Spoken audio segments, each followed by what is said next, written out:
Kaloka na may nadamay pa raw pala na beauty queen sa pag-post ni Tom Rodriguez ng family photo nila na hindi kita ang mukha ng kanyang mag-ina. Dahil nga mas naintriga pa ang mga follower niya kung sino nga ba talaga ang kanyang partner, pilit nilang ikan-onak iyon sa ex-Miss Universe Philippines Cebu na nagngangalang Chela Falconer. Nagkataon kasi na sabay silang nag-post kung saan ang ex-beauty queen ay naglantad din ng kanyang baby boy. Matagal daw kasi niyang itinago ang anak niya na isinilang niya noong nakaraang taon para protektahan ito. At nang handa na nga siyang ilantad iyon ay hindi niya rin siguro inakalang may kokonek iyon sa aktor lalo na at wala naman iyong binanggit na ama ng anak niya.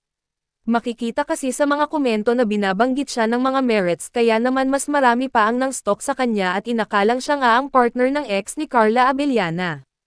Kaya nang hindi niya nakinaya ay nagpost na ito at nilinaw na hindi siya ang partner ni Tom at nakiusap siya na itigil na ang pagkakalat ng maling impormasyon.